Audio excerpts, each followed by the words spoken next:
لیکن 4 کام ہیں، ان کا اجر اللہ تعالیٰ نے بتایا ہی نہیں ہے کہ کتنا ہوگا، اس کی کوئی لیمیٹیشنز نہیں ہے، اور ان 4 کاموں کا بدلہ اللہ تعالیٰ نے خود دینا ہے، اس لیے اس کے بارے میں بتایا ہی نہیں ہے۔ کتنا دینا ہے یہ میرا مالک جانتا ہے۔ وہ 4 کام کون سے ہیں؟ ایک روزہ ہے، الصوم لی وانا اجزی بہ، روزہ میرے لیے ہے، اس کا بدلہ بھی میں ہی دوں گا۔ اور دوسرا کام جس کے بارے میں قرآن کہتا ہے انما یوفی الصابرون اجرهم بغیر حساب،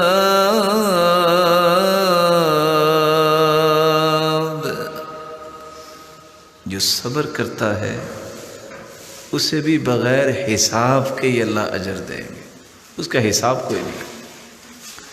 آپ کسی کو کچھ دینا چاہتے ہیں، اس کو گن کے دیتے ہیں، چیک کسی کے ہاتھ میں تھماتے ہیں، اماؤنٹ لکھی ہوتی ہے، اور اگر کسی کو یہ کہہ دیا جائے کہ یہ لو خود جو لکھنا ہے لکھ لو، اس کی اور اس میں کیا فرق ہوگا وہ آپ سمجھتے ہیں، بغیر حساب۔ اور تیسرا عمل جس پہ اللہ تعالیٰ بغیر حساب کے، کوئی لیمیٹیشنز نہیں اللہ تعالیٰ کے انعامات کی، جیسے اس کی شان و عظمت بہت ہے اس کا انعام بھی بہت ہے۔ وہ تیسرا عمل کون سا ہے؟ جب انسان سچا ہونے کے باوجود کسی کو معاف کر دیتا ہے، معاف کرنے کے ساتھ ساتھ اصلاح کرتا ہے، ایسے انسان کو بھی اللہ نے اتنا اجر دینا ہے، اس کا حساب نہیں ہے۔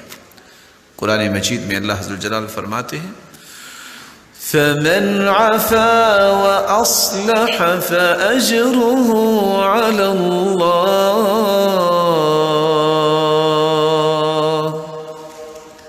جو معاف کر دیتا ہے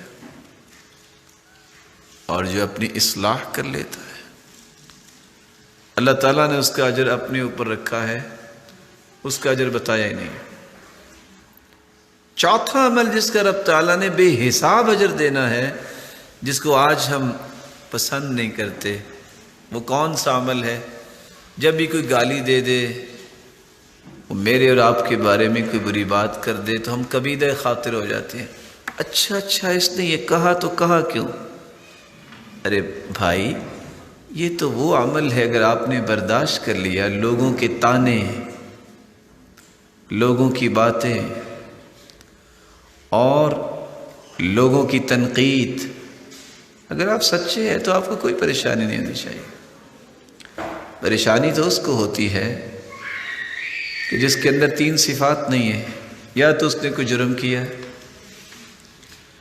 یا اس نے دین کو نہیں سمجھا، یا یہ ہے کہ وہ جانتے نہیں ہیں کہ اس پریشانی کو چھوڑ کر رب پہ توکل کرنے سے اور برداشت کرنے سے اجر مجھے کتنا ملے گا۔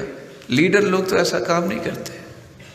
لیڈرشپ اس وقت تک انسان کو ملتی نہیں ہے جب تک لوگوں کی باتوں کی پرواہ نہیں کرتا، لیکن اس کا قطعاً یہ مقصد نہیں ہے کہ سچی بات بھی ہو تو اس کی بھی پرواہ نہ کرے، جب اس کے بارے میں غلط کوئی بات کہہ رہا ہے برداشت کرے، ٹالریٹ کرے۔ اسی لیے قرآن مجید میں اللہ عز و جلال فرماتے ہیں نون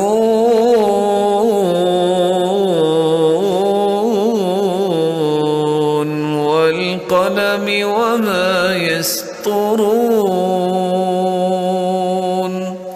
ما أنت بنعمة ربك بمجنون وإن لك لأجرا غير ممنون وإنك لعلى خلق عظيم۔ اللہ تعالیٰ نے قسم اٹھائی ہے قلم کی، اور قسم اٹھائی ہے اس قلم سے جو کچھ فرشتے لکھتے ہیں قرآن کی، اپنی کلام کی۔ ساتھ کیا فرمایا؟ ما انت بنعمت ربک بمجنون، ساری دنیا تمہیں دیوانہ کہے، مجنون کہے، میرے محبوب جب میں کہہ رہا ہوں جس نے پیدا کیا ہے کہ تم دیوانے نہیں، پریشانی کی ضرورت کیا ہے؟ وَإِنَّ لَكَ لَأَجْرًا غَيْرَ مَمْنُونَ، یہ جو تانے آپ کو ملتے ہیں اور آپ پھر بھی مسکراہٹیں بکھیرتے ہیں، اس کے بدلے آپ کو ان لمیٹڈ میں اجر عطا کروں۔ سبحان اللہ وبحمدہ، سبحان اللہ العظیم، سبحان ذی العز والجبروت، سبحان